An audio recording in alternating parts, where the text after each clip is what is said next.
ரொம்ப டயர்டாயிட்டீங்க போல இருக்குல்ல. கிட்டத்தட்ட ஒரு நிகழ்வு நிறைவடைகிற நேரத்தில் என்னை பேச விட்ருக்காங்க. சில நேரம் இந்த மாதிரிலாம் ஆயிரும். அதுவும் மதுக்கூரன் நான் பேசுனதுக்கப்புறம் இனிமேல் நான் என்ன பேசுகிறதுக்கு இருக்குது. நான் கூட நீங்களாம் எந்திரிச்சு கிளம்பி போயிட்டீங்கன்னா நன்றி வணக்கம்னு சொல்லிட்டு போயிடலான்னு நினச்சேன். ஆனால் நீங்கள் ஏதோ ஒரு எதிர்பார்ப்போடு உட்காந்துருக்குறீங்க. ரொம்ப எதிர்பார்ப்பாங்களோ அப்படின்னு ஒரு பயமும் இருக்கிறது. ஆனால் பெரம்பலூரை பொறுத்த வரைக்கும் எனக்கு ரொம்ப பிடித்தமான ஊர்களில் பெரம்பலூர் ஒரு முக்கியமான ஒரு ஊர். ஏன்னா நான் முதலில் புத்தகத் திருவிழாவில் பேசினேன் என்றால், பேசுவதற்கு ஒரு வாய்ப்பு கிடைத்தது என்றால் அது இந்த பெரம்பலூர் மண் தான். எனக்கு முதலில் என்னை நம்பி இவளால் தனி பேச்சும் பேச முடியும், பட்டிமன்றத்தில் மட்டும் இல்லை அப்படின்னு தடம் பதிக்க வைத்த முதல் ஊர் இந்த பெரம்பலூர் தான். அன்றைக்கே நான் சொல்லியிருந்தேன், பெரம்பலூர் மக்கள் தொகை எண்ணிக்கையில் குறைந்த ஊர், ஆனால் மக்களின் எண்ணத்தில் உயர்ந்த ஊர் இந்த பெரம்பலூர் மண் என்று அன்றைக்கு நான் சொல்லியிருந்தேன். என்னால் மறக்கவே முடியாது அந்த நாளை. ஏன்னா எனக்கு தலைப்பு திடீர்னு கேட்குறாங்க. புத்தகத் திருவிழாவில் நம்ம பேச கூப்பிட்றாங்களாங்கிறதே ஆச்சரியமாக இருந்தது. ஷேக் தாவூத் அண்ணா அவர் தான் கால் பண்ணார். அப்போ அவர் இந்த இதில் இருந்தார். அவர் கேட்டார், என்ன தலைப்பு கொடுக்க போகிறீங்க அப்படின்னு. அப்போ தான் நான் முத்துலிங்கம் என்கின்ற தமிழின் ஆகச்சிறந்த ஒரு எழுத்தாளருடைய புத்தகங்களை வாசிக்க ஆரம்பித்திருந்த ஒரு காலம். அந்த புத்தகத்தோட பேர் ஒன்றுக்கும் உதவாதவன். பேரே நல்லா இருக்குல்ல. நான் டக்குன்னு சொன்னேன், என்ன தலைப்பு அப்படின்னார். ஒன்றுக்கும் உதவாதவன் அப்படின்னேன். என்ன யார் என்ன சொல்கிறீங்க அப்படின்னார். புத்தகத்தோட தலைப்பை இதுதாங்க அப்படின்னு. உடனே அவர் அதை அப்படியே போட்டார். அந்த நாள் வர வர எனக்கு அப்படியே பக்குன்னு ஆச்சு. என்ன பேச போகிறோம், ஒரு புத்தகத்தை மட்டுமே சொல்லிட்டோமே. பொதுவாக புத்தகம்னு சொன்னால் அங்கே ஒன்று இங்கே ஒன்றுமா கூட என்னத்தையா பேசி ஒப்பேற்றி விட்டுறலாம். ஒரு புத்தகத்தை வச்சு, அதுவும் முத்துலிங்கம் அந்த நேரத்தில் ரொம்ப தமிழ் மக்களிடம் பரவாத ஒரு காலம் வேறு, எப்படி பேச போகிறோன்னு பயந்துகிட்டே இருந்தேன். அந்த நாளுக்கு முந்தின நாள் அந்த புத்தகத்தை திரும்ப புரட்டும் போது முத்துலிங்கம் அவர்கள் அந்த முன்னுரை எழுதி கீழே அவருடைய இமெயில் ஐடி கொடுத்துருந்தார். முத்துலிங்கம் யாருங்கிறத இன்னொரு தடவை சொல்லிடுறேன். அவர் இலங்கையில் யாழ்ப்பாணத்தில் கொக்குவில் அப்படிங்கிற ஒரு சின்ன கிராமத்தில் பிறந்தவர், இலங்கை தமிழர். அவருடைய ஒரு 17வது 18வது வயதில் யுத்த காலத்தில் அங்கிருந்து தப்பித்து போய் இங்கிலாந்தில் படித்து உலக வங்கியில் பணிபுரிந்து ஐநா சபையில் ஒரு முக்கியமான பங்காற்றி இன்றைக்கு கனடாவில் வாழ்ந்து கொண்டிருக்கிற 88 வயதான தமிழின் மிகச்சிறந்த எழுத்தாளர் முத்துலிங்கம். நீங்கள் தமிழ் மொழியில் உலகளாவிய விஷயங்களை தெரிந்து கொள்ள வேண்டும் என்றால் நீங்கள் ஆங்கில புத்தகங்களை படிக்க வேண்டாம். முத்துலிங்கம் அவர்கள் எழுதிய எல்லா புத்தகங்களையும் படியுங்கள். உலகத்தின் எல்லா கண்டங்கள்லையும் அவர் வேலை பார்த்துருக்கிறார். எல்லா கண்டங்களிலும் அவர் பயணம் செய்திருக்கிறார். ரொம்ப ஆச்சரியமான ஒரு எழுத்து ஆளுமை அவர். அவருடைய இமெயில் ஐடி அதில் இருந்தது. எனக்கு ரொம்ப வேறு பயமாக இருந்ததா உடனே ஒரு இமெயில் போட்டேன் மொபைல் ஃபோனில் இருந்தே. அந்த இன்விடேஷனை ஃபோட்டோ காப்பி எடுத்து, சார் உங்களுடைய புத்தகத்தை தான் முதலில் நான் பேச போகிறேன் பெரம்பலூருங்கிற ஊரில், உங்களுடைய ஆசீர்வாதம் எனக்கு வேணும் அப்படின்னு அனுப்பினேன். அவருக்கு ரொம்ப ஆச்சரியம். எங்கேயோ இருக்கிற தமிழ்நாட்டிலே ராஜபாளையம்ங்கிற ஊரில் இருந்து பெரம்பலூர்னு ஒரு ஊருக்கு அவர் தமிழ்நாட்டுக்கே வரவே இல்லை. ஏதோ ஒரு தடவை நம்ம கோயம்புத்தூருக்கு வந்துட்டு போயிருக்கிறாரு எப்போன்னு நினைக்கிறேன். மற்றபடி அவருக்கு தமிழ்நாடு ரொம்ப அறிமுகமான ஒரு நாடே கிடையாது இந்தியா. அவருக்கு ரொம்ப ஆச்சரியம். அவர் ரொம்ப சந்தோஷப்பட்டு அந்த பெரம்பலூர் மக்களுக்கு என்னுடைய அன்பை சொல்லுங்கள், தைரியமாக பேசுங்கள், உங்களுக்கு பக்கத்தில் அன்றைக்கு கடவுள் உட்கார்ந்துருப்பார் அப்படின்னு அனுப்பினார். நான் திரும்பி பார்த்தேன், என் பக்கத்தில் பாரதி கிருஷ்ணகுமார் ஐயா உட்கார்ந்துருந்தார். அவர் சொன்னார், புத்தகத் திருவிழாவில் பேசுகிறார், கம்பீரமாக பேசு அப்படின்னு சொல்லி ஏதோ அவருடைய வார்த்தை அவர் மூலமாக வந்தது போல நினைத்து கொண்டு நான் அன்றைக்கு பேசினேன். பெரம்பலூர் புத்தக திருவிழாவில் அன்றைக்கு என்னுடைய பேச்சை உற்சாகமான கைதட்டல்களோடும் மன மகிழ்வோடும் இந்த மண் ஏற்றுக்கொண்டது. அதனால தான் இன்றைக்கி தமிழ்நாட்டிலே நிறைய புத்தக திருவிழாக்களில் எனக்கு பேசுவதற்கான வாய்ப்பு கிடைத்திருக்கிறது என்பதால் இந்த மண்ணுக்கு நான் நிறைய நன்றி கடன் பட்டிருக்கிறேன் என்பதை மீண்டும் ஒரு முறை சொல்லி, நிறைய பெண்கள் இன்னும் உட்காந்துருக்கீங்கிறது இன்னும் சந்தோஷம் இல்லையா. நேரம் கிளம்பியிருப்போம் இல்லையா, லேட் ஆகிடுச்சு, வாங்க அப்படியே போய் ஒரு தோசையை சுட்டு சட்டினிகளை அரைச்சி அப்படின்னு கிளம்பியிருப்பீங்கன்னு நினச்சேன். ஆனால் நீங்கள் உட்காந்துருக்கிறீங்க, அதுக்கு ரொம்ப சந்தோஷம். இந்த பெண் குல தங்கங்களுக்கு ஒரு பெரிய கைத்தட்டல்கள் கொடுக்கலாம். அது மதுக்கூர் அண்ணா சொன்னாங்க இல்லையா, கீழடியில் அந்த மண் பானையில் அன்னைக்கு ஒரு தமிழச்சி தன்னுடைய பெயரை பதிவு செய்திருக்கிறாள். நாம் 2500 வருடங்களாக தமிழ் பண்பாட்டிலிருந்து நாம் விலகவே இல்லை அப்படிங்கிறதுக்கு ஒரு அடையாளம் என்ன தெரியுமா?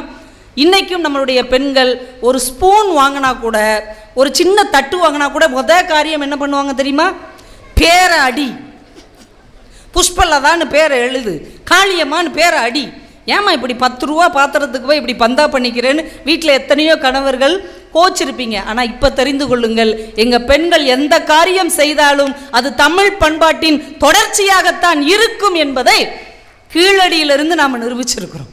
அதனால் பாத்திரத்தில் பேர் எழுதுவது நம்முடைய பாரம்பரியம், பண்பாடு, நம்முடைய தமிழின் தொடர்ச்சி என்பதால் நாம் தமிழச்சிகளாக எப்போதுமே பெருமைப்பட்டு கொள்ளலாம். அதனால் இன்னும் எதில் எழுதாமல் விட்டுருக்கீங்களா? அருவாமனை, கத்தி எல்லாத்துலேயும் உங்கள் பேரை எழுதி உங்கள் அடையாளத்தை பதிவு செய்யுமாறு அன்போடு கேட்டுக்கொள்கிறேன்.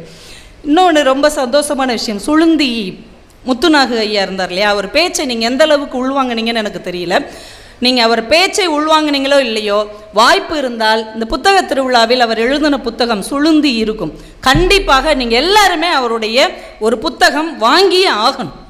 ஏன்னா அந்த புத்தகத்துக்குள் ஒரு நூற்றாண்டின் வரலாறு, ஒரு மண்ணில் இந்த ஜாதிய அடுக்குகளில் ஒரு காலத்தில் இவர்களெல்லாம் எப்படி வாழ்ந்தார்கள் என்கின்ற அடையாளம் அதில் பதிவு செய்யப்பட்டிருக்கிறது. அப்போ எல்லாம் கத்தி எல்லாரும் வச்சுருக்க முடியாது. கத்தி 2 பேர் தான் பயன்படுத்த முடியும். ஒன்று சவர செய்கிறவங்க பயன்படுத்தலாம், இன்னொன்று படை வீரர்கள் மட்டும்தான் பயன்படுத்த முடியும். இப்போ ஆச்சரியமாக இருக்குல்ல, படக்குன்னு கத்தி எடுத்துகிட்டு ஸ்கூலில் மாணவன் டீச்சரை குத்த போகிறான். எப்படியெல்லாம் நம்ம பண்பாடு மாறிடுச்சு பாருங்கள். அன்றைக்கெல்லாம் கணக்கு வாத்தியார் வந்துடக்கூடாதுன்னு திங்கக்கிழமை பிள்ளைங்க சாமியை கும்பிடும். கடவுளே இன்றைக்கி கணக்கு வாத்தியார் வந்துடக்கூடாது, அப்படியே வந்தாலும் டெஸ்ட்டு வைக்கக்கூடாது, அப்படியே டெஸ்ட் வச்சாலும் அதை திருட்டி உடனே கொடுக்கக்கூடாது, அப்படியே கொடுத்தாலும் பெரும்பாலும் அடிக்கக்கூடாது, இப்படிலாம் வேண்டணும். இன்றைக்கி கணக்கு வாத்தியார் திங்கக்கிழமையில் கடவுளை கும்பிட்றாரு. கடவுளே இன்றைக்கி எந்த பையலும் கத்தியோடு வரக்கூடாது, வந்தாலும் நம்மளை குத்தக்கூடாது, பக்கத்தில் இருக்க சயின்ஸ் டீச்சரை குத்திட்டு போட்டும். இன்றைக்கி எவ்வளோ மோசமாக நம்முடைய ஒரு கலாச்சாரம் மாறி இருக்கிறது பாருங்கள். ஆனால் அன்றைக்கி கத்தி 2 பேரை தவிர யாரும் பயன்படுத்தக்கூடாது என்று எழுதப்படாத ஒரு சட்டமே இருந்திருக்கிறது. அந்த சுளுந்தி அப்படிங்கிற வார்த்தைக்கு பின்னால் எவ்வளோ பெரிய வரலாறு மறைந்திருக்கிறது அப்படிங்கிற அந்த புத்தகத்தை பார்த்தால் தான் உங்களுக்கு தெரியும். இன்றைக்கி சடக்குன்னு தீப்பெட்டி எடுத்து பொருத்தினோம்னா தீ வீட்டுக்கு வந்துடுது இல்லையா? அன்னைக்கு தீ அப்படி எல்லார் வீட்டிலும் பயன்படுத்த முடியாது. ஒவ்வொரு இனக்குழுவுக்கும் ஒரு கோவில் இருக்கும் இல்லையா, அந்த கோவிலில் தீ எரிந்து கொண்டு இருக்கும். அதை எடுத்து கொண்டு போய் நம்ம தீயில அடுப்பு வைக்கணும், அடுப்பில் தீ வைக்கணும்.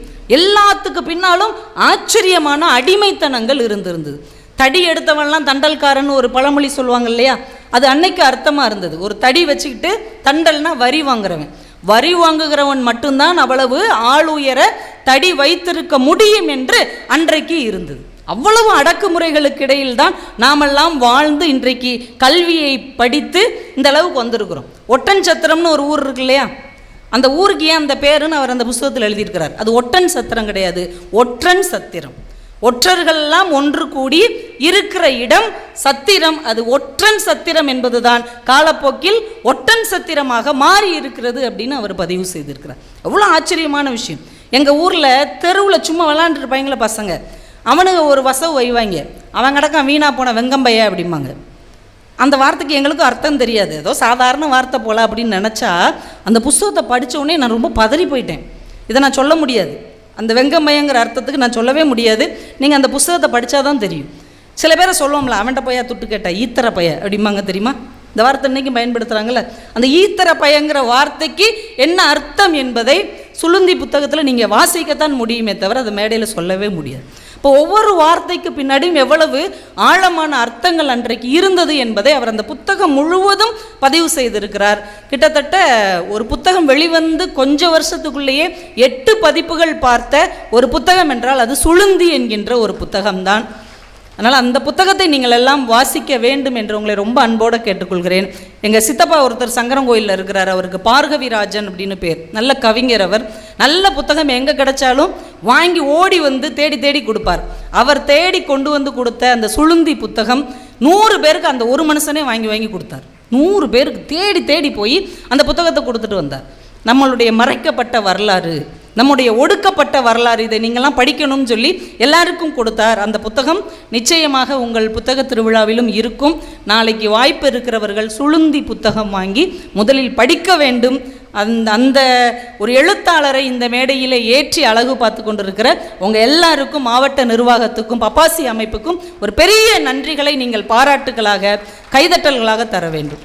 ஏன்னா நம்ம படைப்புகளை தானே மேடையில் கொண்டாடுறோம். படைப்புகளை கொண்டாடினால் போதாது, படைப்பாளியையும் கொண்டாட வேண்டும் என்று ஒவ்வொரு நிகழ்ச்சியிலையும் ஒரு எழுத்தாளரை நீங்கள் நிறுத்தி இருக்கிறீர்கள் இல்லையா, அதுக்காகவே உங்களுக்கு ஒரு பெரிய நன்றியை நான் இங்கே தெரிவித்துக் கொள்ள கடமைப்பட்டு இருக்கிறேன். எனக்கு இன்னைக்கு தலைப்பு வாசிப்பை நேசிப்போம் அப்படின்னு. வாசிப்பை ஏங்க நேசிக்கணும்? நேசிப்பு அப்படிங்கிற வார்த்தை எதுக்கு சொந்தமானது? நமக்கு பிடிச்ச ஒரு விஷயத்தை நேசிப்போம். இப்போ குழந்தைங்க என்ன பண்ணுவாங்க? பொம்மையை நேசிப்பாங்க, சாக்லேட் பிஸ்கட்டு நேசிப்பாங்க. இளம் வயதில் நம்ம பசங்க யாரை நேசிப்பாங்க? அவனுக்கு யாரை பிடிச்சிருக்கோ அவனை நேசிப்பாங்க. ஒரு காலகட்டத்தில் நம்ம குடும்பத்தில் இருக்கிற உறவுகளை, சொந்த பந்தங்களை, நண்பர்களை, பொருள் மேல் நம்மளுடைய நேசத்தை வைப்போம். ஆனால் வாசிப்பை ஏன் நேசிக்க வேண்டும் என்று இன்றைக்கு நாம் தலைப்பாக கொடுத்துருக்குறோம் தெரியுமா? ஒரே ஒரு காரணம் தான். நீங்கள் உங்கள் கூட பழகிறவங்களை நேசிங்க, நீங்கள் விரும்புகிறவங்களை நேசிங்க, உங்கள் கூட இருக்கிற எல்லாரையும் நேசிங்க. ஆனால் ஏன் புத்தகத்தை நேசிக்க வேண்டும் தெரியுமா?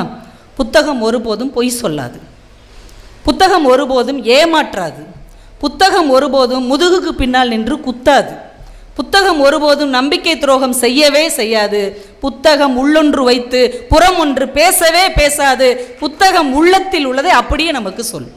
அதனால தான் மனிதர்களை தாண்டி புத்தகத்தை நேசிக்க வேண்டும், வாசிப்பை நேசிக்க வேண்டும் என்கின்ற ஒரு தலைப்பு இன்றைக்கு எனக்கு தரப்பட்டிருக்கிறது.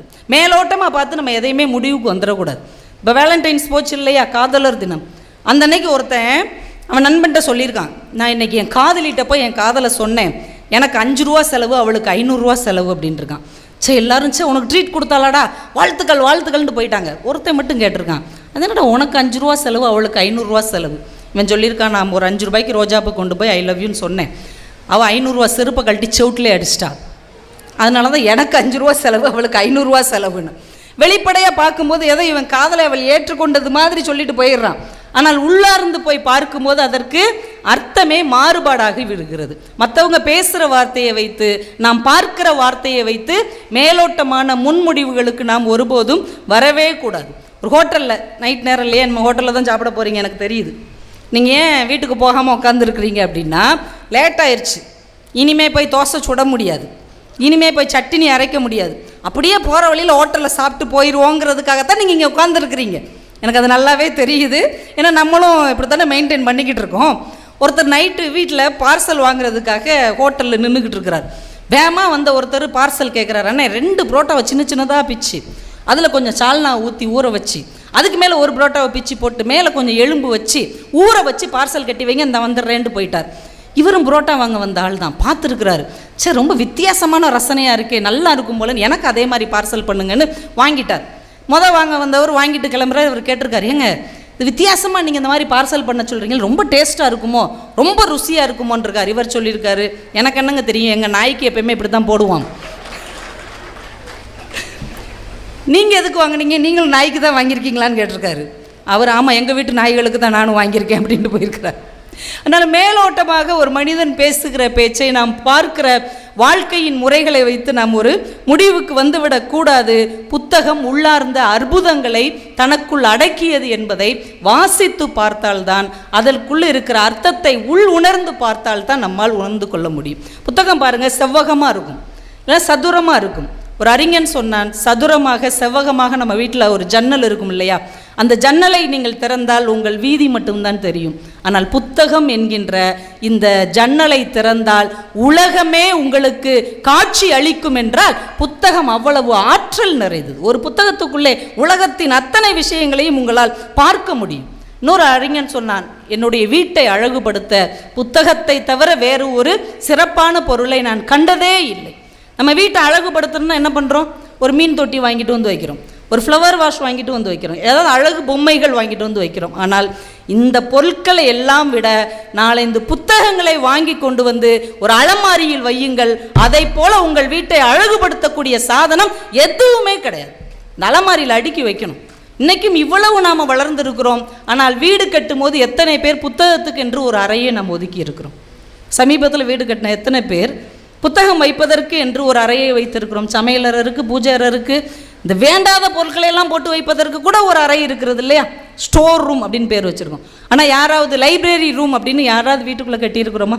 ஒரு அலமாரி வைத்து புத்தகங்களை அடுக்கி வையுங்கள். அந்த அலமாரிக்குள்ளே நீங்கள் போகும்போது ஒரு புதிய உலகமே திறக்கக்கூடிய வாய்ப்பு இருக்குது. நார்னியான்னு ஒரு படம் இந்த அடிக்கடி ஏதோ ஒரு டிவியில் போட்டுகிட்டே இருப்பாங்க, பார்த்துருக்கீங்களா? நம்ம பிள்ளைங்களுக்கு ரொம்ப பிடிக்கும். 2 அண்ணன் 2 தங்கச்சி இருப்பாங்க அந்த படத்தில். அவங்க 4 பேரும் சராசரி மனிதர்களாக நம்மளை போல தான் இருப்பாங்க. ஆனால் அவங்க வீட்டில் ஒரு அலமாரி இருக்கும். அந்த அலமாரியை திறந்துட்டாங்கன்னா வேறு ஒரு பெரிய உலகம், ஒரு பெரிய சாம்ராஜ்யம், அவங்களுக்குன்னு ஒரு ஒரு அரண்மனையே இருக்கும். பார்த்தா அவங்களுக்குன்னு மனிதர்கள் இருப்பாங்க. சிங்கம், புலி, கரடி எல்லாம் இவங்ககிட்ட வந்து பேசும், போரெல்லாம் செய்வார்கள். எப்படி அந்த நார்னியா திரைப்படத்தில் ஒரு அலமாரியை திறந்தால் அவர்களுக்கென்று ஒரு சாம்ராஜ்யம் விரிந்திருக்கிறதோ, அதுபோல உங்கள் புத்தக அலமாரியை நீங்கள் திறந்தால் உங்களுக்கு என்று ஒரு சாம்ராஜ்யம் நீங்கள் ஆட்சி செய்வதற்கு காத்திருக்கிறது என்பதை தயவு செய்து மறந்து விடாதீர்கள். புத்தகத்துக்குள்ளே அவ்வளவு ஆற்றல் இருக்கிறது. ஒரு கவிஞன் தான் எழுதினான், நான் இறந்தால் நிச்சயமாக சொர்க்கத்துக்கு தான் போவேன். சொர்க்கம் எப்படி இருக்கும் தெரியுமா? நான் சொர்க்கத்தை பார்த்ததில்லை, ஆனால் சொர்க்கம் எப்படி இருக்கும் என்று நான் நம்புகிறேன். சொர்க்கம் என்பது புத்தகங்களால் நிரம்பிய நூலகத்தை போல்தான் இருக்கும் என்று அவன் எழுதினான். சொர்க்கம் எப்படி இருக்குன்னு யாருக்கும் தெரியாது, ஆனால் நூலகம் இருக்கிற இடம்தான் சொர்க்கமாக இருக்கும் என்றால் அது எவ்வளவு மகிழ்ச்சிகரமானதாக இருக்கும் என்பதை நாம் யோசித்து பார்க்க வேண்டும். மகிழ்ச்சியை விலை கொடுத்து வாங்க முடியுமாங்க? நீங்கள் எதை வேணால் விலை கொடுத்து வாங்கலாம். மகிழ்ச்சியை விலை கொடுத்து வாங்க முடியுமா? கடைக்கு போய் அண்ணாச்சி 1/4 கிலோ மகிழ்ச்சி நிறுத்து, இந்த பையில் போட்டு கொடுங்க, கேட்க முடியுமா? இல்லை டீ கடைக்கார்ட்ட போய் அண்ணே ஒரு டம்ளர் ஸ்ட்ராங்காக மகிழ்ச்சி, லைட்டாக தூக்கலை நிம்மதியும் கலந்து அப்படி ஒரு ஆற்றி என் கையில் கொடுங்க, வாங்க முடியுமா? முடியாது. மகிழ்ச்சியை விலை கொடுத்து வாங்கவே முடியாது. ஆனால் நீங்கள் நினைத்தால் முடியும். மகிழ்ச்சியை விலை கொடுத்து வாங்க முடியும். ஏனென்றால் புத்தகங்களை நீங்கள் விலை கொடுத்து தானே வாங்குகிறீர்கள் என்றால் நீங்கள் மகிழ்ச்சியை விலை கொடுத்து வாங்க முடிகிறது என்றுதான் அர்த்தம். நீங்கள் மனதை ஒருநிலைப்படுத்த, மனதை அமைதிப்படுத்த எத்தனையோ கோர்ஸ் போகிறீங்க, கோயிலுக்கு போகிறீங்க, என்னென்னமோ செய்து பார்க்கிறீர்கள். ஆனால் நீங்கள் இந்த புத்தக திருவிழாவுக்குள்ளே போங்க, ஏதோ ஒரு பதிப்பகம் உங்களை உள்ளே கூப்பிடும், அமைதியாக உள்ளே போங்க. ஒரு கோயில் பிரகாரத்துக்குள்ளே போகும்போது எப்படி போவீங்க, அது உங்களை கூப்பிடும். போய் ஒவ்வொரு புக்காக எடுத்து பாருங்கள். ஏதோ ஒரு புத்தகத்தில் உங்கள் கை அப்படி பரபரன்னு அதை இறுக்கி பிடிக்கும், அதை அப்படி பிரட்டி பாருங்கள். ஏதோ ஒரு வரி உங்கள் சட்டை கலரை பிடித்து இழுக்கும். அந்த புத்தகத்தை வாங்கிட்டு வந்துடுங்க. வீட்டில் உட்காந்து தனிமையில் அந்த புத்தகத்தை வாசித்து பாருங்கள். இதுவரை உங்கள் வாழ்க்கையில் நீங்கள் என்ன தேடினீர்களோ அந்த தேடலுக்கான விடை நிச்சயமாக அந்த புத்தகத்தில் இருக்கும். புத்தகம் அவ்வளவு பொக்கிஷங்களை தனக்குள் சுமந்து கொண்டு அமைதியாக இருக்கிறது. அதனால் புத்தகத்திற்கான இடத்தை இந்த பெரம்பலூர் மீண்டும் ஒரு மறுபுரட்சியாக தர வேண்டும். புத்தகம் என்ன செய்யும்? 2-3 வருஷத்துக்கு முன்னாடி நடந்த ஒரு சம்பவம். அமெரிக்காவில் வெர்ஜீனியா அப்படின்னு ஒரு மாகாணம், அங்கே ஒரு நீதிமன்றம், அங்கே ஒரு பெண் நீதிபதி தான் நீதிபதியாக இருக்கிறாங்க. அங்கே ஒரு வழக்கு வருகிறது. என்ன வழக்கு அப்படின்னா, 4-5 வெள்ளை இன சிறுவர்கள் என்ன பண்ணுறாங்க, ஒவ்வொரு நாளும் இரவு நேரத்தில் கருப்பு இன பசங்கள்லாம் படிப்பாங்க இல்லையா, இந்த நீக்ரோ பசங்க, அந்த பசங்க படிக்கிற ஸ்கூலுக்குள்ளே போய் கெட்ட கெட்ட வார்த்தையாக எழுதி வைக்கிறாங்க. நீ எங்கள் நாட்டில் இருக்காத, நாட்டை விட்டு ஓடிப்போ, நீங்கள் மனித இனத்தையே சேர்ந்தவங்க இல்லை அப்படின்னு நிறைய அவங்கள திட்டி எழுதி வைக்கிறாங்க. அவங்கள கூப்பிட்டு கண்டித்து பார்த்தாங்க, அடித்து பார்த்தாங்க, அபராதம் போட்டு பார்த்தாங்க, ஒருத்தனும் திருந்துற மாதிரி இல்லை. நேராக கொண்டு வந்து கோர்ட்டில் நிப்பாட்டிட்டாங்க. இப்போ இந்த அம்மா பார்த்தாங்க, ஒன்று இவனுக்கு நம்மளும் ஃபைன் தான் போடணும், மறுபடியும் இதை தான் செய்வான், இல்லை சிறார் சிறையில் கொண்டு போய் அடைக்கணும். சிறார் சிறையில் அடைச்சா என்ன ஆகும்? அவன் இதை விட பெரிய வில்லனாக வெளியில் வருவான். மாஸ்டர் படத்தில் பார்த்தோம்ல, விஜய் சேதுபதி எப்படி வெளியில் வந்தார், அது மாதிரி ஆயிரும். அப்போ இவன் திருந்துவதற்கு என்ன செய்வது அப்படின்னு உடனே அந்த அம்மா ஒரு தீர்ப்பு கொடுத்தார்கள். இந்த 5 சிறுவர்களும் 12 புத்தகங்கள் அந்த அம்மா எழுதி கொடுத்தாங்க. இந்த 12 புத்தகங்களையும் மாதம் ஒரு புத்தகமாக படித்து அவங்களுக்கு பக்கத்தில் இருக்கிற காவல் நிலையத்தில் அந்த புத்தகத்தை பற்றிய ஒரு ஆய்வுரை வழங்க வேண்டும், 1 வருடம் கழித்து என்னை பார்க்க வேண்டும்னு எழுதிட்டாங்க. இந்த 1 வருடத்திற்குள் அந்த பசங்க மேலே எந்த ஒரு குற்ற வழக்கும் பதிவு செய்யப்படவில்லை. அவன் ஒரு ஒழுக்கமான வாழ்க்கையை வாழ்ந்திருக்கிறான் என்று அந்த அம்மாவுக்கு ரிப்போர்ட் வந்திருக்கு. இப்போ ஒரு புத்தகம் வளர்ந்து வருகிற குழந்தைகளின் மனசுக்குள் எப்படிப்பட்ட ஒரு மாற்றத்தை உருவாக்க முடியும் என்பது அமெரிக்காவில் நடந்த ஒரு சம்பவத்தின் மூலமாக நம்மால் உணர்ந்து கொள்ள முடிகிறது. என்றால் ஒரு புத்தகத்தை வாசிப்பது அவ்வளவு பெரிய வல்லமையை நமக்குள் விதைக்கக்கூடிய ஆற்றல் நிறைந்தது. ஒரு சின்ன வரி, ஒரு சின்ன கவிதை, ஒரு சின்ன சிறுகதை, ஒரு கட்டுரை, ஒரு நாவல், ஏதாவது ஒன்று உங்களை ஏதோ ஒரு கணத்தில் புரட்டி போட்டுவிடும் ஆற்றல் கொண்டது. அதுக்காக நீங்கள் காத்திருக்கணும். தமிழில் கமா அப்படின்னு ஒன்று இருக்குல்ல, இதை எழுதிட்டு கமா போடு, மானே தேனை போட்டுட்டு ஒரு கமா போடு அப்படி சொல்கிறோம் இல்லையா. இந்த கமா எத்தனை தடவை நீங்கள் கடந்து வந்திருப்பீங்க? கமா எத்தனை தடவை சர்வசாதாரணமான கமாவை பற்றி என்னைக்கே யோசிச்சிருக்கோமா? அப்துல் காதர் அப்படின்னு எங்கள் பட்டிமன்றத்துக்கு நடுவராகவும் இருக்கக்கூடிய ஒரு மிகச்சிறந்த பேச்சாளர், எழுத்தாளர் இருக்கிறார். அவர் கமா எப்படி உருவாகுதுன்னு உட்காந்து ஆராய்ச்சி பண்ணார். சொல்கிறாரு, முற்றுப்புள்ளியின் கன்னத்தில் செல்லமாக கிள்ளுங்கள், அது கமா ஆகிவிடும். முற்றுப்புள்ளியின் கன்னத்தில் செல்லமாக கிள்ளுங்கள், அது கமா ஆகிவிடும் என்று எழுதுகிறார் என்றால், அந்த வார்த்தைக்கு இடையே இருக்கக்கூடிய அந்த கமாவுக்கு கூட ஒரு கவிதை எழுத முடியும் என்றால் அது இந்த தமிழ் மண்ணில் இருக்கிற ஒருவரால் முடிகிறது. இப்போ எந்த அளவுக்கு ஒரு மொழியை நேசிச்சிருப்பார். போகிற போக்கில் கவனித்தால் கூட இந்த மொழி ரொம்ப அழகாக தாங்க இருக்கும். பார்த்திபன் ஒரு மேடையில் நடிகை மீனா வந்திருக்கிறாங்க. டக்குன்னு சொல்கிறார், கண்ணே மீனா, மீனே கண்ணா. டக்குன்னு போகிற போக்கில் இந்த மொழி எவ்வளவு நம்ம வசீகரிக்கக்கூடிய ஆற்றல் இருக்கிறது இல்லையா. கலைஞர் அவர்களை பற்றி அண்ணன் நிறைய சொன்னாங்க. கலைஞர் அவர்கள் சட்டமன்றத்தில் உட்கார்ந்துருக்கிறாங்க. மீன்வளத்துறை அமைச்சர் பேசுகிறதுக்காக வர்றார். அவர் நிறைய பேசக்கூடியவர். உடனே இவர் எழுதி கொடுக்குறாரு குறிப்பு. கொஞ்ச நேரம் போய் நான் ரொம்ப நேரம் பேசினாலும் இவங்க எழுதி கொடுத்துருவாங்க, சீக்கிரம் முடிங்க, நாங்கள் வீட்டுக்கு போனோம் அப்படின்னு. அவர் எழுதி கொடுக்கணும். இப்போ எழுதி கொடுக்குறாரு கலைஞர், ஐரை மீன் அளவு பேசவும். அவர் மீன்வளத்துறை அமைச்சர். சுறா மீன் அளவு பேசுகிறதா நீ பாட்டுக்கு, ஐரை மீன் அளவு பேசவும். என்ன ஒரு காமன் சென்ஸ் பாருங்கள், ப்ரெசன்ஸ் ஆஃப் மைண்ட். இப்போ இந்த அளவுக்கு இந்த மண்ணில் இந்த மொழியை கொண்டு விளையாட முடியும், மற்றவர் மனதில் நிற்க முடியும் என்று நிரூபித்த எத்தனை பெரியோர்கள் இருக்கிறார்கள். அதையெல்லாம் நம்ம பிள்ளைகளுக்கு நம்ம சொல்லிக் கொடுத்தோமா, இப்படி அதை சொல்லலாம்டா அப்படின்னு. திருவள்ளுவருக்கு கன்னியாகுமரியில் கலைஞர் சிலை வைத்திருக்கிறார். இதை எல்லாரும் ஆளுக்கு கவிதை எழுதினாங்க. கவிஞர் வாலி பார்த்தார், சிம்பிளாக ஒரு கவிதை எழுதினார். ஊரில் எல்லா சிலையும் பாருங்கள், சிலைக்கு மேலே காகம் உட்காந்துருக்கும். காக்கா தானே உட்காந்துருக்கும் எல்லா சிலைக்கு மேலேயும். ஆனால் ஒரு அளவுக்கு மேலே உயரமாக வச்சுட்டு அதில் காகம் உட்கார முடியாது. வாலி எழுதினார், எல்லோரும் காகம் அமர்வதற்கு சிலை வைப்பார்கள், நீ மட்டும்தான் மேகம் அமர்வதற்கு சிலை வைத்தாய். என்ன வார்த்தை பாருங்களேன். அதை படிக்கும் போது இதுவரைக்கும் ஏதாவது ஒரு மாமியார் பிரச்சனை இருந்தால் கூட அதை மறந்துட்டு நம்ம ரசிக்கிறோமா இல்லையா. வீட்டில் இருக்கக்கூடிய பிரச்சனைகளை ஒத்தி வைக்கக்கூடிய ஆற்றல் ஒரு மொழியின் ஒரு வரிக்கு உண்டு, ஒரு எழுத்துக்கு உண்டு, ஒரு சிறுகதைக்கு உண்டு, ஒரு நாவலுக்கு உண்டு, ஒரு வரலாறுக்கு உண்டு. இப்போ அதுக்குள்ளே நீங்கள் மூழ்கி போனீர்கள் என்றால் இந்த சாதாரண பிரச்சனையெல்லாம் உங்களை ஒருபோதும் தீண்டாது அப்படிங்கிறத நீங்கள் புரிஞ்சுக்கணும். அமுத பாரதின்னு ஒரு அழகான ஹைக்கூ கவிஞர். ஃபேஸ்புக்கில் நீங்கள் அமுத பாரதி அப்படின்னு அவருக்கு ஃபாலோயர் ஆகிட்டீங்கன்னு வைங்களேன், டெய்லி ஒரு கவிதை போடுறாருங்க. டெய்லி இப்படி ஒரு மனுஷன் ஹைக்கூ எழுத முடியும்? ஆனால் அவர் பாட்டுக்கு எழுதுறாரு. சில கவிதை பார்த்தீங்கன்னா அன்னைக்கு முழுக்க உங்கள் மனசில் ஓடிக்கிட்டே இருக்கும்.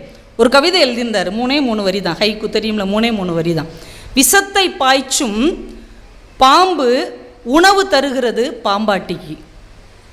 விஷத்தை பாய்ச்சும் பாம்பு கூட உணவு தருகிறது பாம்பாட்டிக்கு. நம்ம பாம்பை பார்த்தா பதறுவோம்ல, ஐயோ கொட்டிரும் கொன்றும். ஆனால் அந்த பாம்பு கூட அதை நம்பி இருக்கிற ஒருத்தனுக்கு சாப்பாடு போடுது இல்லையா. ஒரு கிளி தான் அது அதை நம்பி இருக்கிற ஜோசியக்காரனுக்கு அது சாப்பாடு கொடுக்குதுல்ல. ஒரு யானை கூட பிச்சை எடுத்து பாகனை வாழ வைக்குது. ஆனால் இந்த கவிதையை நம்ம இப்படியே சாதாரணமாக கடந்து போயிட முடியுமா? இது பாம்பு பற்றின கவிதையா? நம்ம வீட்டில் இருக்கிற பாப்புக்கள் பற்றிய கவிதை. ஒரு பாம்பு கூட வளர்த்தவனுக்கு சோறு போடுதுடா, விஷத்தை கக்கிற பாம்பு கூட. ஆனால் உனக்கு பாலும் சோறும் தயிரும் ஊட்டி வளர்த்த பெற்றவர்களை நீ என்றைக்காவது திரும்பி பார்த்துருக்கிறாயா என்று புறக்கணித்து விட்டு போன பிள்ளைகளை பார்த்து கேட்குற கேள்வி இல்லையா இது? கவிதைக்கு பின்னால் எவ்வளோ யோசிக்க வைக்கிறாங்க பாருங்கள். பெற்ற தாய் தகப்பனை எனக்குன்னு விட்டுட்டு போகிற பிள்ளைகள் இதை பார்க்கும்போது சவுட்டில் அரைச்ச மாதிரி இருக்குமா? இருக்காது. இன்னொரு கவிதை எழுதினார், 2 சின்ன வரி. கவனியுங்கள், நத்தை கூட சுவடு பதிக்கிறது. நம்ம நத்தையை ஆமையெல்லாம் நம்ம என்னத்துக்கு உதாரணமாக சொல்லுவோம்? சோம்பேறித்தனத்துக்கு. ஒரே இடத்துல அது பாட்டுக்கு கம்முன்னு இருக்கும், இல்லைன்னா மெத்தனமாக இருக்கும். இதுக்கு தானே உதாரணமாக சொல்லுவோம். ஆனால் அவர் சொல்கிறாரு, கவனியுங்கள், நத்தை கூட சுவடு பதிக்கிறது. அது போகிற இடத்துல எல்லாம் நான் இங்கே இருந்தேன் என்ற ஒரு அடையாளத்தை பதிவு செய்கிறது. நாம் இன்றைக்கி எப்படி இருக்கிறோம்? அண்ணன் கூட சொன்னாங்க, வெற்றி தோல்வி வெற்றி தோல்வி. எது வெற்றி எது தோல்வி? யார் ஜெயிக்க போகிறோம்? கடைசியில் எல்லாருக்கும் அந்த ஐஸ் பெட்டி தான். பெரிய பணக்காரராக இருக்கிறாரு, 10 கார் வச்சுருக்கிறாருன்னா இறந்தவர் ஆடி காரில் ஒரு 5 நிமிஷம் கூட்டு போவாங்களா? எங்கள் அப்பா 5 கார் வச்சுருக்கிறாருடா, 5 நிமிஷம் ஆடி காரில், 5 நிமிஷம் பென்ஸ் காரில், 5 நிமிஷம் அவருக்கு பிடிச்ச அம்பாசிடர் காரில் ஒரு ரவுண்ட் அடிச்சுட்டு அதுக்கப்புறம் ஐஸ் பெட்டிக்கில் வைப்பான்னு சொல்லுவாங்களா? சொல்ல மாட்டாங்க இல்லையா? எல்லாருக்கும் சமம் தானே. பிறைய யாரை ஓடி யார் ஜெயிக்க போகிறா? மனித வாழ்க்கை இன்னைக்கு இருக்கும் நாளைக்கு போகணும் எதாவது நிர்ணயிக்கப்படுகிற ஒரு வாழ்க்கையே இல்லை. இந்த வாழ்க்கையில் நம்ம யாருக்கிட்ட சண்டை போட போகிறோம்? மெதுவாகவே போவோமே. அவங்க கொஞ்சம் முன்னாடி போவாங்க, நம்ம கொஞ்சம் மெதுவாக போவோம், அவ்வளோதான். வண்ணதாசன் தான் எழுதுவார், அவர்கள் ஓடி கடக்கிறார்கள், நான் நடந்து கடப்போம், அவ்வளோதான். ஓடி போய் ஃபஸ்ட் ப்ரைஸ் வாங்கட்டும், நம்ம கொஞ்சம் மெதுவாக போய் அந்த எல்லையை தொற்றுவோமே. இப்போ என்ன, அந்த கப்பு நம்ம வீட்டில் இல்லைன்னா அதனால் ஒன்றும் தப்பு இல்லை. பிள்ளைகளை போட்டு விரட்டுறோம் இல்லையா? மதிப்பெண் வாங்கு, 100 வாங்கு, 95 வாங்கினா அடிக்கிறது. அந்த 5 மார்க்கை எங்கே விட்ட? ஆனால் தெருவிலையா விட்டு வந்த 5 மார்க்கு? பிள்ளைகளை போட்டு வதைக்கிறோம். ஒரு 40 மார்க் எடுத்து அவன் சந்தோஷமாக இருக்கட்டுமே. 95 மார்க் எடுத்துகிட்டு ஒரே படபடப்பாக இருக்கிறதுக்கு 40 மார்க் வாங்கிட்டு நிம்மதியாக வாழக்கூடிய பிள்ளைகள் இருந்தால் அதுதான் பெரிய சொத்து என்பதை தயவு செய்து புரிந்து கொள்ளுங்கள்.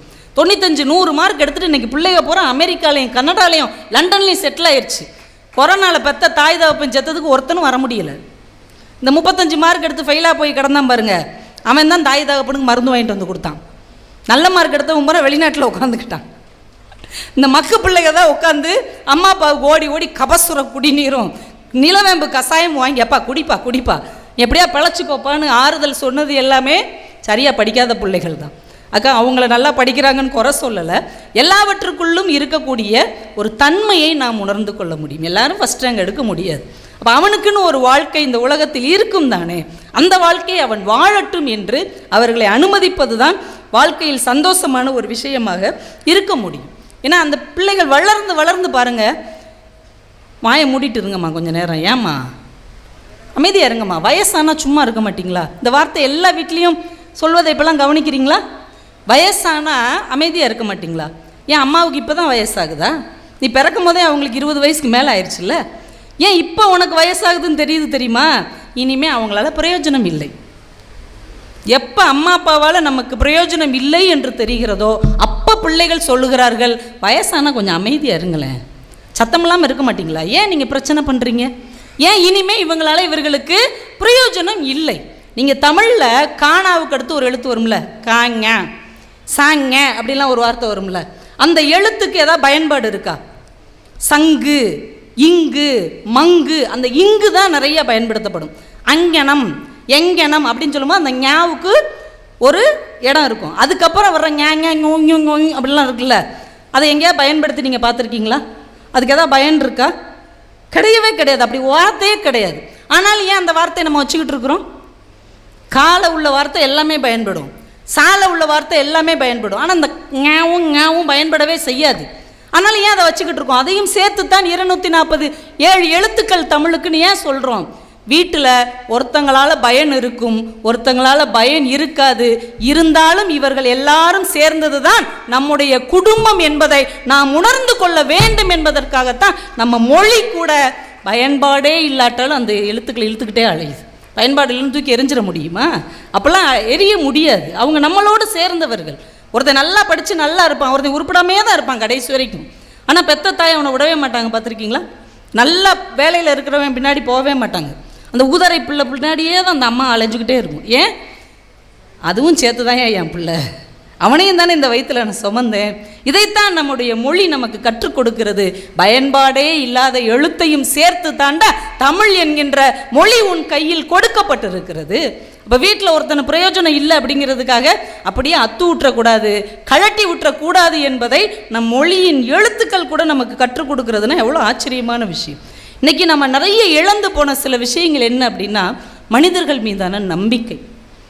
முன்னாடியெல்லாம் எல்லாருக்கும் உதவி செய், யார் என்ன கேட்டாலும் கொடு, இப்படி தானே வளர்ந்தாங்க. இப்போ என்ன சொல்கிறோம்? உன் வாழ்க்கையை நீ பார், உனக்கு எது தேவையோ அதை செய், அடுத்தவங்களை பற்றி நீ கவலைப்படாத, அவனை பற்றி அவன் கவலைப்படுவான், நீ ஏன் கவலைப்படுற, இதானே பேசுகிறோம். இந்த சக மனிதர்கள் மீதான நம்பிக்கை செத்து போய்விட்டது. ஆனால் அப்படி இருக்கக்கூடாது அப்படிங்கிறத நம்ம தமிழின் எத்தனை எழுத்தாளர்கள் அழகழகாக எழுதியிருக்காங்க. ஒரு 2-3 கதையை சுருக்கமாக சொல்லிட்டு முடிச்சிடறேன். பிரபஞ்சன் அபஸ்வரம்னு ஒரு சிறுகதை எழுதியிருக்கிறார், முடிஞ்சால் கூகுளில் தேடி படிங்க. அபஸ்வரம் அந்த கதை பேர். ஒரு அப்பாவும் மகனும் கோர்ட்டுக்கு போகிறாங்க. காலையில் 10:30 அவங்களுடைய வழக்கு ஒன்று வருது. என்ன வழக்குனா, அவங்க அப்பா ரொம்ப வருஷத்துக்கு முன்னாடி அவங்க அப்பாவுக்கு ஒரு நண்பர் தான் சொந்த ஊரில் பிழைக்க முடியாமல் குடும்பம் குட்டியோடு இவங்க ஊருக்கு பஞ்சம் பிழைக்க வர்றாங்க. இவர் அவங்களுக்கு தங்குறதுக்கு இடம் கொடுத்து வாழ்கிறதுக்கு ஒரு வழிகாட்டி அவங்களுக்கு ஒரு சப்போர்ட் பண்ணுறார்.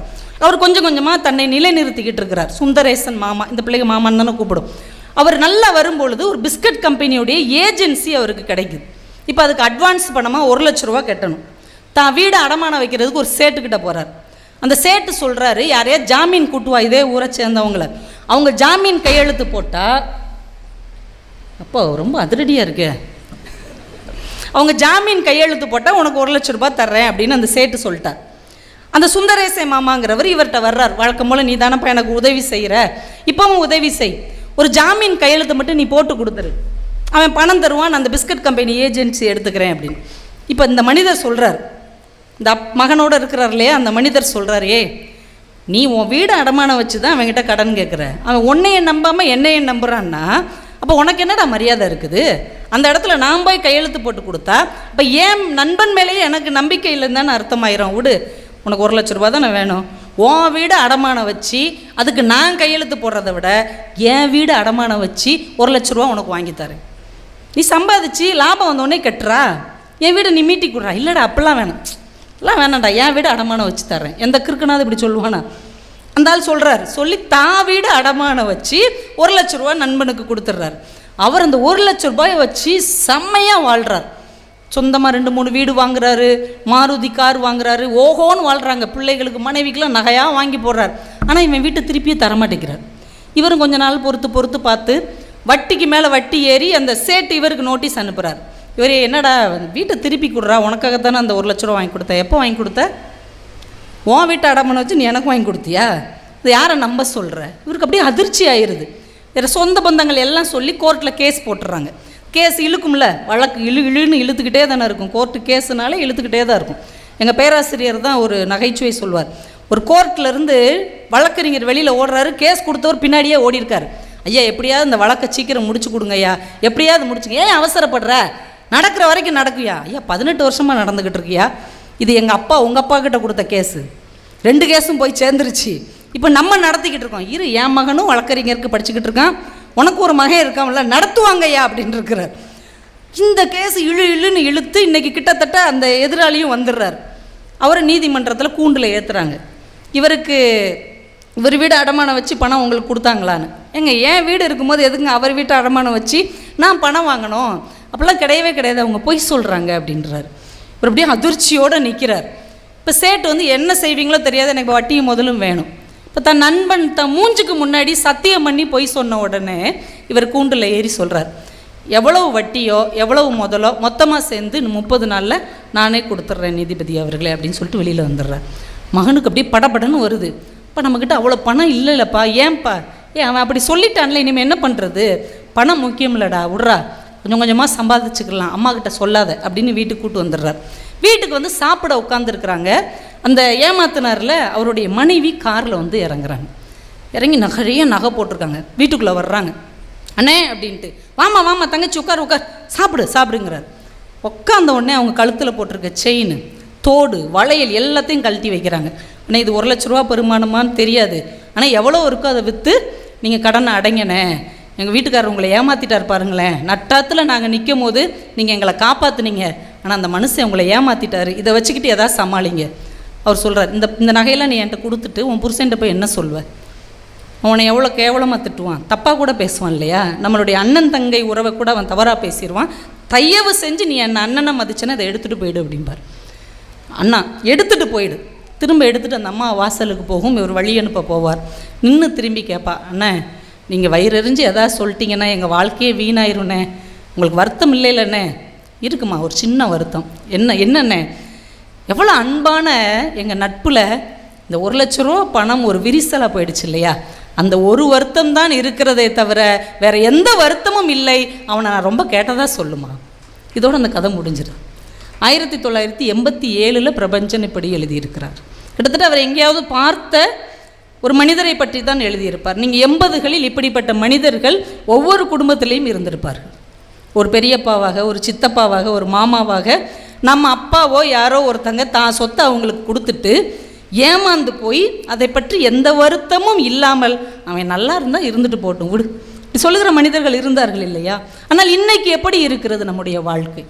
ஒருத்தரை அடித்து கொண்டு பிடித்து கொண்டு எப்படியாவது நான் முன்னேறிடணும், நான் வாழ்ந்துடணும், நான் ஜெயித்திடணும் அப்படி தான் நினைக்கிறோமே தவிர தவறு செய்த ஒருவனை கூட மனசார மன்னிக்க முடியும் என்று நம்முடைய தமிழ் சிறுகதை சொல்லி இருக்கிறது என்றால் எப்படிப்பட்ட மனிதர்கள் இந்த மண்ணில் வாழ்ந்திருக்கிறார்கள்.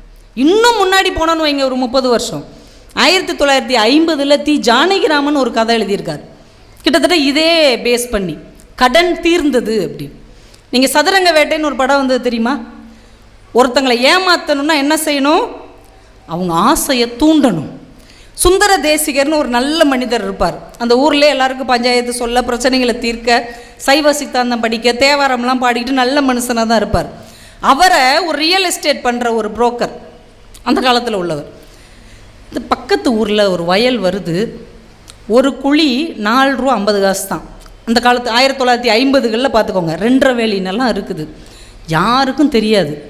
நீங்கள் நினச்சிங்கன்னா உங்களுக்காக முடிச்சு கொடுக்குறேன்னு இவர் மனசை கொஞ்சம் கொஞ்சமாக கரைச்சி, நீங்கள் யாருக்கிட்டே இதை சொல்லிடாதீங்க அப்படின்னு. நீங்கள் இந்த ஏமாத்துறவங்க ஒரு வார்த்தை சொல்லுவாங்க, கவனிச்சிருக்கீங்களா?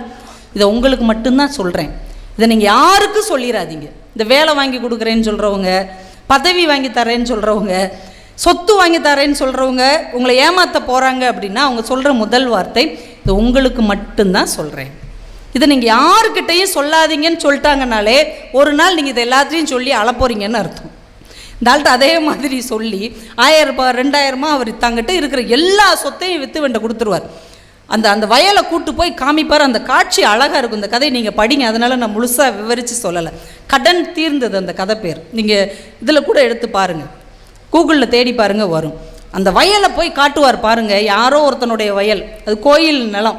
அந்த வயலை போய் காமிப்பார், எப்படி பசுமையாக இருக்குது பாருங்கள், இனிமேல் இது உங்களுக்கு தான் சொந்தம்.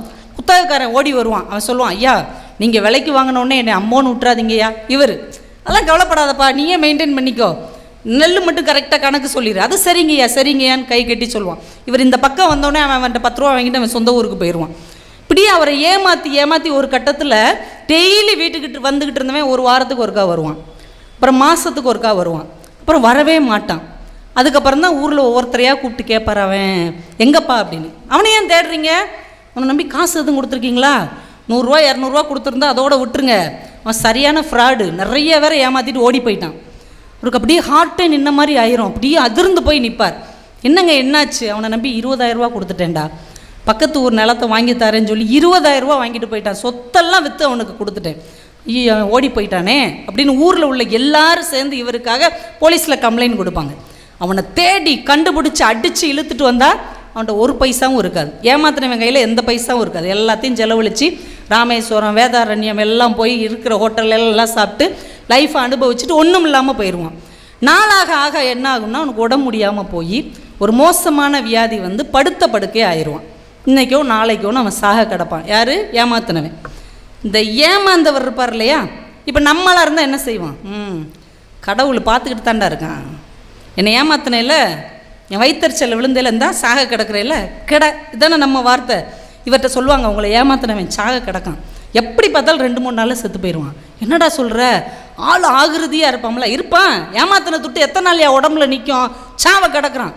திட்டுன்னு எந்திரிச்சு வேகமாக அவன் வீட்டுக்கு போகிறார். நாம் கூட என்ன நினைப்போம், ஏதோ திட்டுறதுக்கு போகிறாரு, இல்லை ஏதாவது இருந்தால் குடுறான்னு கேட்கத்தானே போகிறாரு நினைப்போம். நேராக போவார். வீட்டுக்குள்ளே போன உடனே அவங்க மனைவி பதறி போயிடுவாங்க. ஐயோ இவர் வந்திருக்காருன்ட்டு ஒரு சேர் எடுத்து போட்டு கணவனை எழுப்புவாங்க. ஒரு தேசிகர் வந்திருக்காரு. யார் தேசிகர் வந்திருக்கார். இவனால் எந்திக்க கூட முடியாது, இப்படியே பார்ப்பான். சேர் எடுத்து பக்கத்தில் போட்டு உட்காந்து, இந்த பாரு, நீ இன்றைக்கோ நாளைக்கோன்னு இருக்கிற, என்னை ஏமாற்றிட்ட, ஆனால் என்னை ஏமாற்றி என் காசில் நீ சந்தோஷமாக தான் இருந்திருக்க. உன் கடனை அடைச்சிருக்க, உன் மனைவியோடு நீ நிறைய வெளியூருக்கு போயிருக்க, நல்லா சாப்பிட்ருக்க, நல்ல ட்ரெஸ்ஸு போட்டிருக்க, என் காசால் நீ சந்தோஷமாக தான் இருந்திருக்க, அதில் எனக்கும் சந்தோஷம்தான்ப்பா. ஆனால் நீ எனக்கு கடனாளியாக நீ சாகக்கூடாது. நம்ம முன்னோர்கள் என்ன சொல்லியிருக்காங்க, கடன் வச்சுட்டு ஒருத்தங்க வயிற்றுச்சலில் விழுந்துட்டு செத்தவன் ஆத்மா சாந்தி அடையாதுன்னு சொல்லியிருக்காங்க. உங்ககிட்ட இப்போ 1 ரூபா 2 ரூபா என்ன இருந்தாலும் என் கையில் கொடு, அதை வாங்கிட்டு நீ வாங்கின கடன் எல்லாமே தீர்ந்து போச்சுன்னு உனக்கு எழுதி கொடுத்துட்டு போகிறேன்ட்டு உட்காருவார். அவன் அப்படியே அழுதுகிட்டே இருப்பான். அவன் கையை கூட தூக்க முடியாது. அவங்க மனைவி வீடு முழுக்க தேடி ஒரு காலனா இருக்குங்க, அந்த காலனாவை கணவன் கையில் இப்படி வச்சு இப்படி பிடிச்சி அவர்கிட்ட கொடுக்கும். அவர் அந்த காலனாவை எடுத்துட்டு, நீ என்கிட்ட வாங்கின எல்லா கடனும் தீர்ந்து போச்சுப்பா, நீ இனிமேல் யாருக்கும் கடனாளி கிடையாது, நிம்மதியாக போயிச்சே அப்படின்னு எந்திரிச்சு போயிடுவார். கடன் தீர்ந்தது. 20,000 ரூபா கடன் வெறும் 1/4 ரூபாயை போய் வாங்கிட்டு உன் கடன் தீர்ந்தது, உன்னுடைய மரணமாவது நிம்மதியாக இருக்கட்டும் என்று நினைக்கக்கூடிய மனிதர்கள் இந்த மண்ணில் ஒரு காலத்தில் வாழ்ந்திருக்கிறார்கள். அதைத்தான் இன்னா செய்தாரை ஒருத்தல் அவர் நான நன்னயம் செய்துவிடல் என்று வள்ளுவன் சொன்னான் என்றால், அந்த வார்த்தையை வாழ்க்கையாக கொண்டு வாழ்ந்த மனிதர்கள் இந்த மண்ணில் இருந்திருக்கிறார்கள். ஆனால் இன்றைக்கி அந்த மாதிரி மனிதர்கள் இருக்கிறாங்களா? இருக்கிறாங்க. 1-2 பேர் இருக்கிறாங்க. இளிச்சவாயங்கிற பேரோடு இருக்காங்க, பொழைக்க தெரியாத கிறுக்கேங்கிற பேரோடு இருக்கிறாங்க. எங்கள் பக்கத்து தெருவில் ஒருத்தருங்க கொஞ்சம் அப்பாவி மனுஷன். திடீர்னு ஒரு ஆள் வந்திருக்கான். ஒரு இளைஞன் வந்து மிலிட்ரியிலேருந்து வர்றேன், அந்த பையனுடைய ஃப்ரெண்டு பர்ஸை தொலைச்சிட்டேன், என்னாச்சு, ஒரு 500 ரூபா கொடுங்கன்னு இருக்கான். இவர் கடக்கார் படக்குன்னு 500 ரூபா எடுத்து கொடுத்துட்டாரு. போனவன் தான். அப்புறம் அவனுக்கு ஃபோன் பண்ணி கேட்டால், எனக்கு ஃப்ரெண்ட்ஸ் யாருமே நான் அனுப்பலையே அப்படின்ட்டு இருக்கான். இவரை போகிற வர்றவங்களாம் கிண்டல், எனக்கு ஒரு 500 ரூபா கொடுங்களேன், என் பர்ஸை தொலைச்சிட்டேன். இப்படியே கேலியே பண்ணிகிட்டே இருந்தாங்க. அவர் என்கிட்ட ஒரு நாள் சொன்னார், எல்லோரும் என்னைய திட்டுறாங்கம்மா, அவனை தானேம்மா திட்டணும், பர்ஸ் இல்லைன்னு ஒரு 24 வயசு பையன் நான் மகன் மாதிரி வந்து நின்று என்கிட்ட பர்ஸு தொலைச்சிட்டேன், நான் ஊருக்கு போகணுன்னு ஒருத்தன் கேட்குறான், என்கிட்ட ரூபா இருக்குது, 500 ரூபா நான் கொடுக்குறேன், யார் அங்கே திட்டணும்? ஏமாத்தினவனால திட்டணும். நான் நம்பி கொடுத்த என்னையே இந்த ஊர் திட்டிக்கிட்டு இருக்குன்னு அவர் வருத்தப்பட்டார். நான் அப்பயும் சிரிச்சுக்கிட்டே சொன்னேன், பாவம், நீங்கள் நல்ல மனுஷன் சார். இன்றைக்கி நல்ல மனுஷனுக்கு பேரே என்னது? பாவம் நல்ல மனிதன். எந்த ஒரு நல்ல விஷயமும் நல்ல உறவுகளும் நல்ல நட்பும் நம்ம கூட இருக்கும்போது அதனுடைய அருமை நமக்கு தெரியவே தெரியாது. அது நம்ம உடலின் ஒரு உறுப்பாக கூட இருக்கலாம். சுஜாதா கை அப்படின்னு ஒரு கதை எழுதினார். கதைக்கு பேரே கை தான். ஒரு ஓவியன் அப்படியே அழகாக ஒரு 2-3 கோடில் உங்களை அப்படியே அழகாக வரைஞ்சிருவான். சின்ன சின்ன இந்த ஆர்ட் ஃப்ரம் வேஸ்ட்டுன்னு சொல்லுவாங்கள்ல, தேவையில்லாத பொருளை வச்சு ஒரு பொம்மை செஞ்சுருவான். அப்படி ஒரு கலைஞன் அவன் தெருவில் ஓவியம் வரைஞ்சி தான் வாழ்க்கையை நடத்துவான். அவங்களுக்கு ஒரு குழந்தையும் பிறந்துடும். ரொம்ப கஷ்ட ஜீவனமாக இருக்கும். மனைவி சொல்லுவாள், உங்கள் ஓவியத்தை வச்சு ஒரு ஆணியம் பிடுங்க முடியல, அதாவது ஒரு கம்பெனிக்கு தயவு செஞ்சு வேலைக்கு போ அப்படின்னு. சரின்னு ஒரு பேப்பரில் பார்ப்பான், சோப்பு கம்பெனிக்கு சேல்ஸ்மேன் வேலை. இவன் அந்த இன்டர்வியூக்கு போவான். 3 பேர் உட்காந்துருப்பாங்க, ஒரு அம்மா 2 ஆளுங்க உட்காந்துருப்பாங்க. அவன் போய் வணக்கம் சொல்லுவான். என்னப்பா படிச்சிருக்கிற? இல்லை, நான் ஒரு ஓவியன். அப்போ ஓவியனுக்கு சோப்பு கடைக்கு என்னப்பா சம்மந்தம், நீ எப்படி போய் சோப்பு விற்ப? அந்த அம்மா சிரிச்சுக்கிட்டே இருக்கும், உனக்கு எப்படிப்பா இதெல்லாம் முடியும்? அந்த பென்சில் கொடுங்க மேடம், ஒரு பேப்பர் கொடுங்கன்னு வாங்கி 1 நிமிஷத்தில் ஒரு 5 கோடு போட்டு அவங்கள வரைஞ்சிருவான். 5 கோட்டில் அவங்கள அப்படியே தத்ரூபம் வரைஞ்சோன்னு அந்த அம்மா மிரண்டு போய், என்னப்பா இப்படி வரைகிற, நான் உனக்கு 10க்கு 10 மார்க் போடுறேன் அப்படின்றவாங்க. மீதி 2 பேர் சொல்லுவாங்க, அவங்க சொல்கிறது இருக்கட்டும்ப்பா, உனக்கு இந்த வேலைக்கு என்ன சம்மந்தம்? அவன் சிரிச்சுக்கிட்டே சொல்லுவான், 3 பேருமே என்னை செலக்ட் பண்ண மாட்டேன்னு சொன்னீங்க, இப்போ நான் வரைஞ்ச உடனே இந்த அம்மாவுக்கு என்னை பிடிச்சி போச்சுல்ல, அது மாதிரி நான் அந்த ஒவ்வொரு கடையிலையும் போய் ஏதோ ஒரு வகையில் நான் படம் வரைஞ்சி அவங்க மனசில் இடம் பிடிச்சிருவேன், அப்புறம் ஆர்டர் வாங்கிடுவேன். பரவாயில்ல, கொஞ்சம் நியாயமாக தான் உன்னுடைய கருத்தை சொல்கிற, ஆனால் 500 ரூபாய் நீ அட்வான்ஸ் கட்டணும், ஒரு 10 நாளைக்குள்ளே நீ கெட்டு, உனக்கு நாங்கள் டைம் தர்றோன்றாங்க. 10 நாளைக்குள்ளே நான் 500 ரூபாய்க்கு எங்கே போவேன்? 500 ரூபாய் கெட்டு இந்த வேலை உனக்கு அப்படின்றவாங்க. வீட்டுக்கு போய் என்னென்னமோ பண்ணி பார்ப்பான், இருக்கிற சின்ன பொருட்களெல்லாம் விற்று பார்ப்பான், 500 ரூபா கிடைக்காது. மனைவியும் மகள்கிட்டையும் ஒரு ஐடியா சொல்லிவிட்டு ஒரு பார்க்குக்கு போயிடுவான். பார்க்குக்கு போய் இந்த ஓவியம் வரைகிறதுக்கெல்லாம் சார்ட்லாம் வச்சு உட்காந்து இந்த அம்மா ஏதோ ஒரு கஸ்டமர் மாதிரி வந்து, எங்கே என்னை வரைவீங்களா அப்படின்னு, உட்காருங்க வரைகிறேன்னு 5 நிமிஷத்தில் அவன் மனைவியை வரைஞ்சி கொடுப்பான். அவள் உடனே எடுத்து ஒரு 10 ரூபா கொடுப்பான். கொடுத்துட்டு எல்லார்ட்டையும் போய் காமிப்பா, பாருங்களேன் ஒரு 5 நிமிஷத்தில் என்னை எவ்வளோ அழகாக இருந்தாலும் வரைஞ்சிட்டார், வெறும் 10 ரூபா தான்ட்டு அவள் போயிடுவாள். எல்லாரும் ஆளாளுக்கு வந்து உட்காந்து வரைய ஆரம்பிச்சிருவாங்க. இப்படியே ஒரு 10 நாள் வரைஞ்சி விரல் வீங்க கை வலிக்க வரைஞ்சி 500 ரூபா தேத்திடுவான். தேத்தி இந்த வேலை எப்படியாவது நம்மளுக்கு கிடச்சிருண்டா, நம்ம லைஃப் செட்டில் ஆயிருன்ட்டு பஸ்ஸில் ஏறி அந்த கம்பெனிக்கு போவான். பாருங்கள், பஸ் ஸ்டாப்பில் கூட்டத்துக்குள்ளேருந்து இப்படி இறங்கும் போது சகதி வலிக்கு அப்படியே விழுவான். அப்படி மல்லாந்து விழுவான். ஒரு கார் 2 கையிலையும் ஏற்றிட்டு போயிடும்.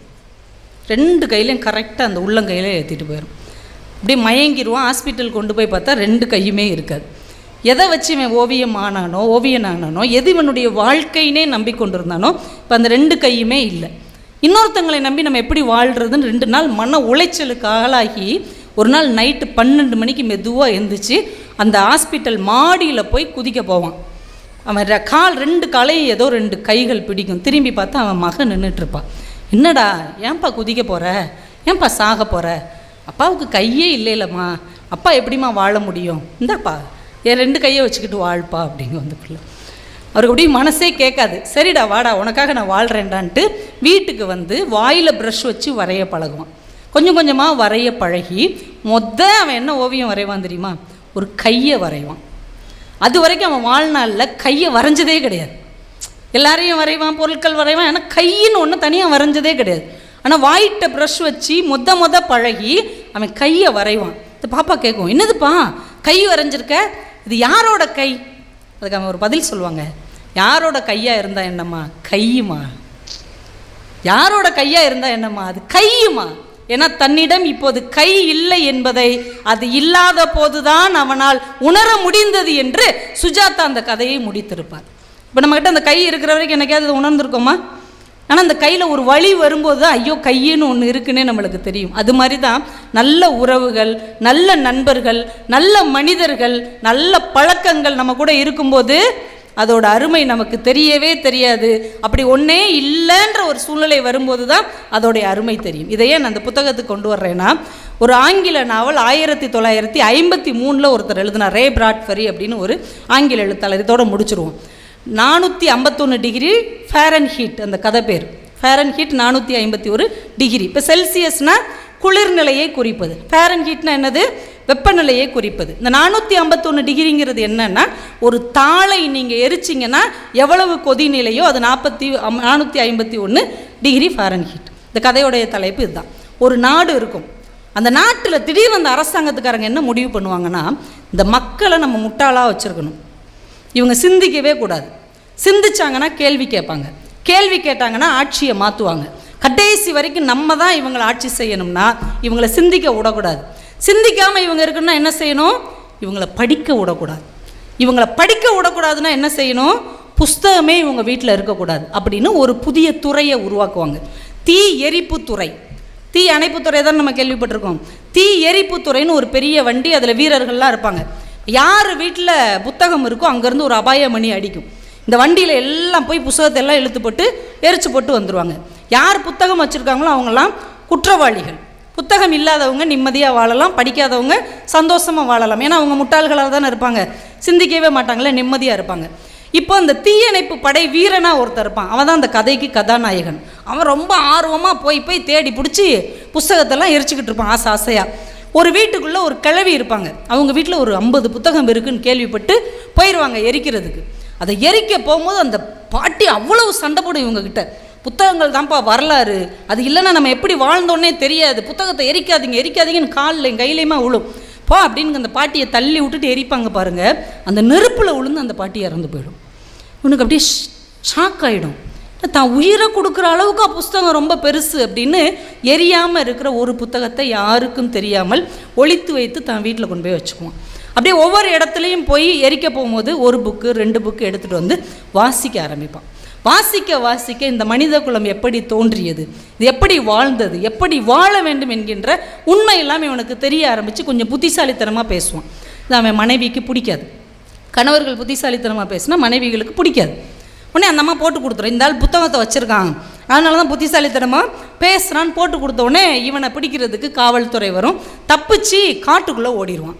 காட்டுக்குள்ளே போன பிறகு தான் தெரியும், அங்கே நிறைய மனிதர்கள் புத்தகம் படித்ததால் தண்டனை பெறப்பட்டு காட்டுக்குள்ளே இருப்பாங்க. பார்த்தா அவங்களே நடமாடும் புத்தகங்களாக மாறிடுவாங்க. புத்தகத்தை தானே எரிப்பேன், நான் இந்த புத்தகத்தை எரிப்பதற்கு முன்னாடி ஃபுல்லாக மனப்பாடம் பண்ணிட்டேன்னா அப்படி ஒவ்வொருத்தனும் ஒரு புத்தகமாக இருப்பான். பொன்னியின் செல்வன் இந்த போயிட்டுருக்கான் பாரு, இவன் தான். அவனை கூப்பிட்டா அம்புட்டையும் அழகாக சொல்லுவான். காரல் மார்க்ஸ் வேணுமா, இந்த இவன் தான் காரல் மார்க்ஸ், இவன் தான் திருக்குறள் 1330 பொருளோட சொல்லுவான். இப்படி ஒவ்வொரு மனிதனும் ஒரு நடமாடும் புத்தகமாக இருப்பார்கள். இவன் கிட்டத்தட்ட 50 புத்தகம் படித்ததுனால 50 புத்தகத்தின் உரிமையாளனாக இவன் அந்த மண்ணில் இருப்பான். காலங்கள் ஓடிக்கொண்டே இருக்கும், இவர்கள் சிந்தனையால் வளர்ந்து கொண்டே இருப்பார்கள். திடீர்னு அந்த ஊருக்குள்ளே சண்டை வந்து, யுத்தம் வந்து, குண்டுகள் போடப்பட்டு அந்த நாடே அழிந்து போகும். புத்தகம் படிக்காத நாடு அழிந்துதான் போகும். புத்தகங்களாக இருக்கக்கூடிய நாம் இன்னொரு புதிய நாட்டை உருவாக்குவோம் என்று காட்டுக்குள்ளிருந்து அவங்க திரும்ப நாட்டுக்குள் வருவதாக அந்த கதை முடியும். இது திரைப்படமாகவும் எடுக்கப்பட்டு நிறைய விருதுகளை பெற்றது. இதை நான் ஏன் இங்கே சொல்ல வருகிறேன் என்றால், புத்தகம் என்ற ஒன்று இங்கே கொட்டி கிடப்பதால் தானோ என்னவோ அதனுடைய அருமை நமக்கு தெரியவில்லை. இதுக்கு முன்னாடி எத்தனை புத்தக திருவிழாவுக்கு நாம் வந்தோம், எத்தனை புத்தகங்கள் வாங்கினோம், அத்தனை புத்தகத்தையும் படிச்சிருக்கோமா?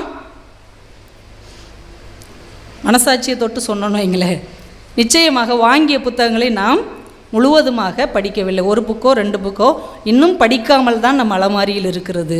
ஒரு எழுத்தாளனை நீங்கள் அவமானப்படுத்த வேண்டும் என்றால் புத்தகத்தை வாங்காமல் இருப்பது மட்டும் அவனை அவமானப்படுத்துவதில்லை, வாங்கிய புத்தகத்தை படிக்காமல் இருப்பதும் ஒரு எழுத்தாளனுக்கு செய்கிற அவமானம்தான் என்பதை நாம் ஒவ்வொருவரும் புரிந்து கொள்ள வேண்டும்.